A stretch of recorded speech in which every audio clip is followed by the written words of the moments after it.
wholesomeness. And when we go back, apart from carrying what you have taught us, we will also be entering into another ashram. What kind of modifications, especially regarding the rituals of our prayers and all these things we have been following for years, should be looked upon and modified if necessary? In what manner? Or we can concise into a certain smaller mantra or whatever it is other than this, or that is not necessary at all.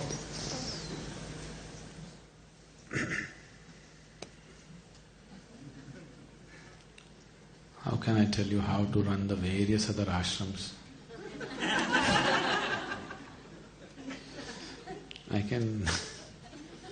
I know how to run this one.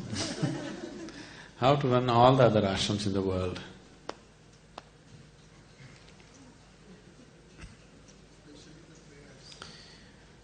So, about the rituals that you're doing,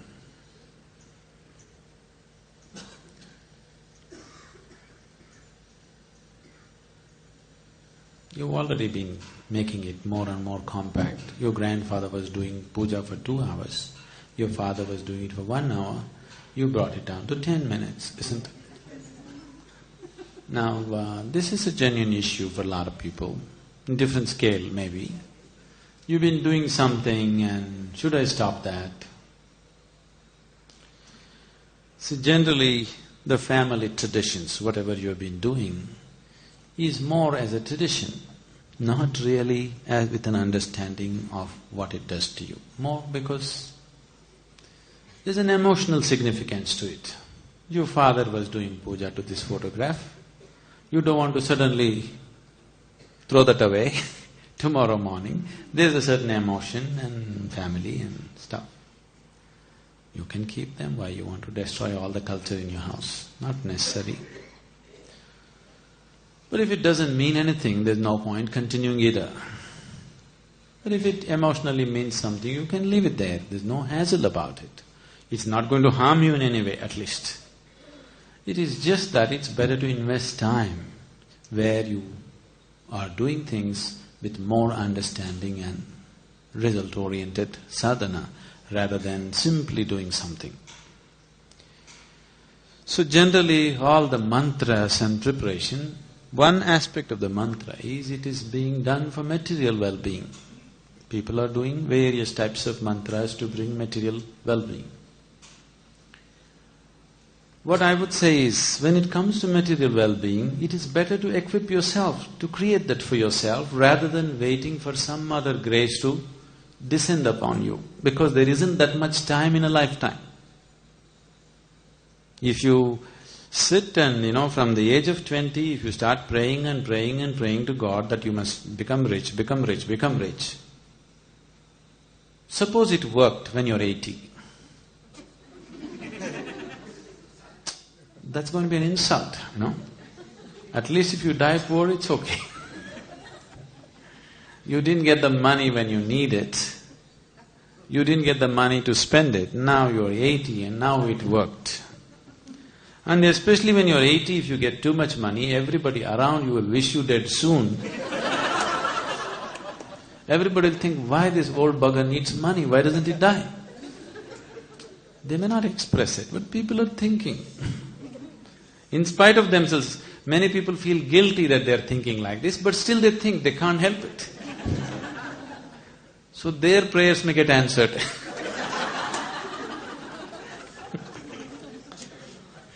Yes. After all, their prayer also has power, isn't it? So…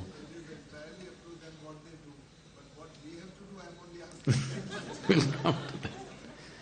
So now, when it comes to material well-being, it's always best that you equip yourself to earn what you want, and it's no big deal, it can be done. If only if you equip yourself, if you don't clutter yourself with too much nonsense and greed in you, if you simply equip yourself, everybody can reasonably earn what they want, of course considering the social situations of that particular society. What is rich in one society and what is poor in another society is very different, isn't it? Yes? See, now the village that we went to, if a man earns 100 rupees a day, he feels quite rich. That's $2 per day. Do you understand? Not $2 per hour. You're earning what, $50 per hour? Even if you're just a laborer somewhere else? $2 per day, he feels quite great. If he earns $4, he's super rich. So what is poverty, what is wealth is very social, isn't it? Today, because of the communication levels, everybody is trying to become a billionaire, and which is anyway not sustainable. It can be a huge collapse for the whole world somewhere. That's different. Otherwise, always what is affluence and what is poverty is very, specific society, isn't it? Among those people. See, right now, one of the laborers bought a new bicycle today. His joy is untold, You won't have that joy even if you get the Mercedes, because there's somebody else driving a Maserati. So, what is, in terms of physical positions, what is rich and poor is a very relative thing, it's a social thing, it's not a… So within the norms of that society, earning what you want is not difficult if you just don't get too cluttered up in your head. Everybody can do it. It doesn't take any great intelligence to make money. Just need some perseverance and some doggedness to pursue something and make some money out of it. Because people are too screwed up in their heads, every little thing is so difficult for them. Otherwise, in that society, making some reasonable levels of well-being, material well-being, is not difficult to anybody with normal sense of intelligence. You don't have to be extraordinarily brilliant for that. In fact, brilliant people don't make much money because they're smart.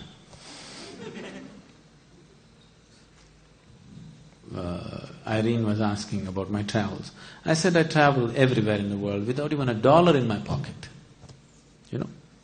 I don't have a single dollar in my pocket. I go to any part of the world without any problem. And I've been having a credit card that somebody got me. In the last 6 years, I have not used it even once. It never occurred to me that I must get into credit, nor the requirement came. Always something will happen around me, So, isn't it very smart to live without money?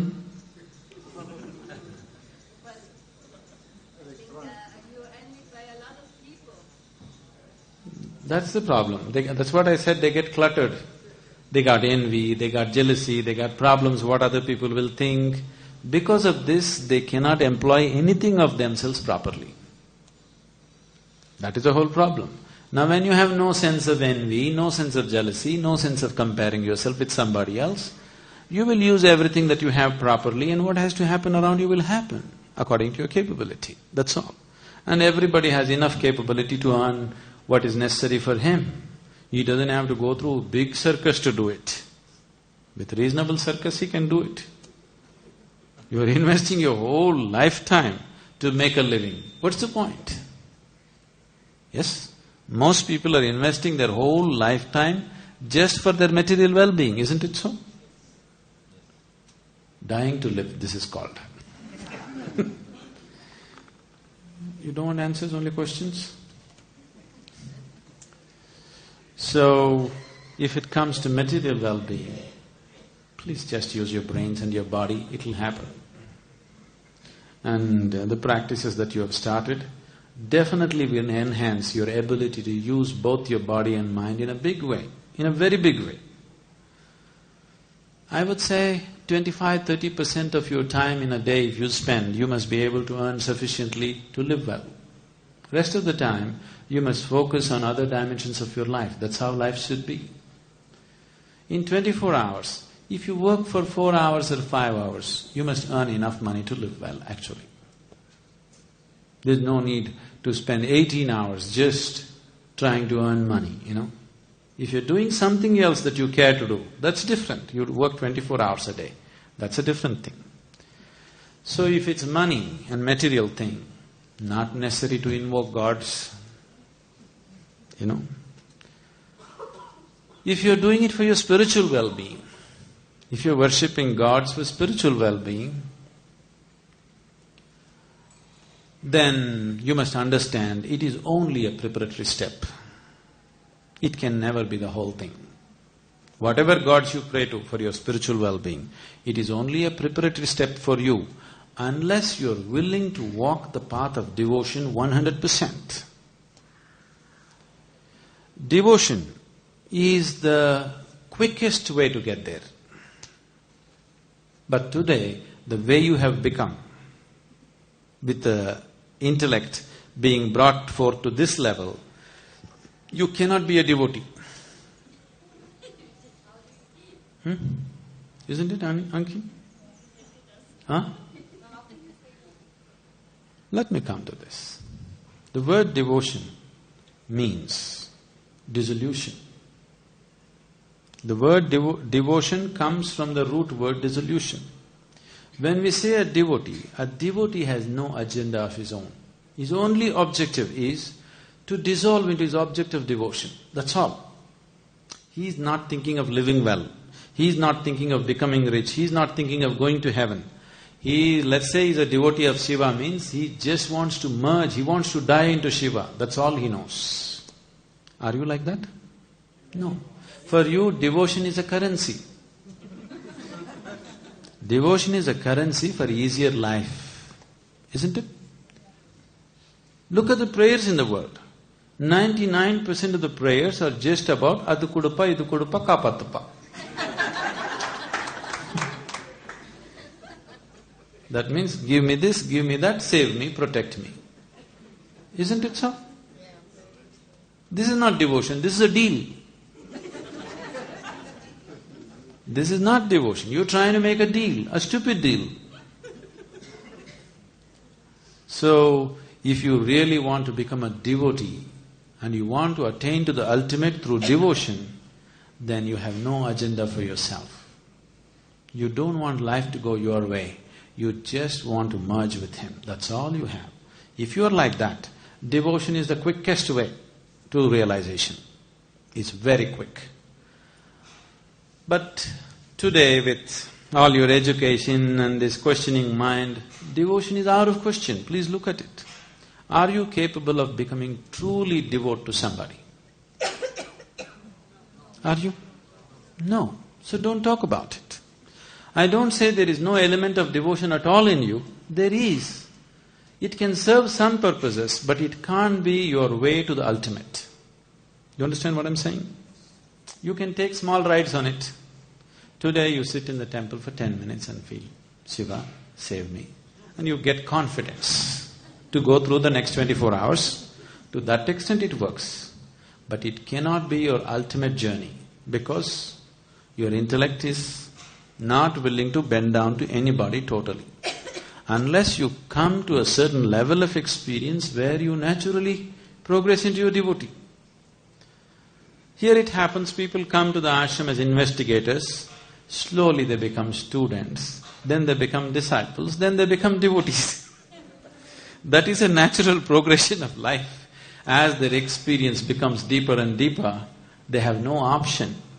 They're too overwhelmed with what's happening here, then they can't help bowing down completely. Just bowing down, touching somebody's feet is not devotion. You're bending down because there's going to be a benefit. Yes, somebody has told you if you get blessings from somebody, some guru, things will happen well, your business will work well, your children will be healthy, something else will happen. So you bend down, it's okay, you get that also. To that extent, devotion works for you, but not as an ultimate vehicle to take you beyond. So you have to use other things that you have. You are right now enjoying the circus of the intellect. You like it. If you think of something, you feel great. Yes? What you think of is nothing new because it's always there in nature. If you just had eyes to see, every damn thing that you discover has already been there, isn't it? Yes. Suppose you discover something today, you get very thrilled, isn't it? You spend your life, your whole lifetime just under that thrill. But what you don't understand is, whatever the great discovery that you have done, The very earth that you walk on knows it. What you call as, we call it mud, but in other countries, in America, they call it dirt. Dirt knows better than your brains. Yes or no? Everything that you know, the planet already knows, isn't it? Everything that you reinvent, the planet already knows. So there's no big deal about that, but you're thrilled with the circus of the intellect. So if you're thrilled with that, let's use the intellect. That's why we would have… if you are more of emotion than intellect, or if you are more of body than intellect, or if you are more of energy than intellect, we would have structured this program in a different way. Because you are more of intellect and less of other things, that is why so much talking is happening. If you were more energy, I would have just clapped and sat here and the rest would happen. I don't have to go on talking. But you like words. You like the circus of the intellect. So I am putting you through the circus, a little better circus than you know, that's all. Yes or no? So, it's better you use the other faculties also now, because devotion is unavailable to you. Not because devotion is bad, devotion is the quickest way. It has always been and it always will be. But you have to remove yourself. You have to uproot yourself, only then it works. Otherwise it doesn't work. But today, because intellect has developed and a certain prominence and identification has come to the intellect, you can't brush it aside. Nobody can brush their intellect aside. Can you? Can you just brush your intellect aside and just surrender to me right now? You cannot do it. If you say that, you're big bullshit, I know that. I've seen too much life to know such things, believe such things, So, every other day people are coming, Sadhguru, I'm offering my life to you. Oh, okay. Let's wait till tomorrow morning. Every day somebody is offering their life to me, millions of people, but it's only a few who really manage that. They are different. All others, at that moment, when their emotions are on the upsurge, they really feel like it, they're not lying. But they don't know the limitations of who they are, that's all. But I know them very well. So devotion, as an ultimate vehicle for you, will not work in your present state of mind. It's not possible for you. You're too committed to your body and your intellect. You cannot drop them all of a sudden and become a devotee. So, whatever practices you do are basically devotion-oriented, isn't it? Devotion is good, it brings. Devotion as an act is vulgar. Devotion as a way of life is wonderful. So, if you go devotion, you have to see whether you have it or not in you, whether it's something that works for you. It doesn't work because you're thinking. Thinking people cannot be devout. So instead of that, it's better you develop little reverence to life around you. When you have this mind, don't talk devotion. If you come to such a point that the experience of life or somebody's presence has so overwhelmed you that your mind is just sank into the background, what you think and what you feel is no more important, somebody else has become much more important for you, then devotion is a possibility. You must know how to fall in love, otherwise devotion is not possible. You must understand the English expression, falling in love is very significant. Because you can't stand in love, you can't climb in love, you can't fly in love, you have to fall in love. That means who you are should fall, only then it'll happen. So if you are a lover, a true lover, that means you are not important. What happens to you is not important. Only then devotion is a possibility. Then it's a very quick path. It's the quickest.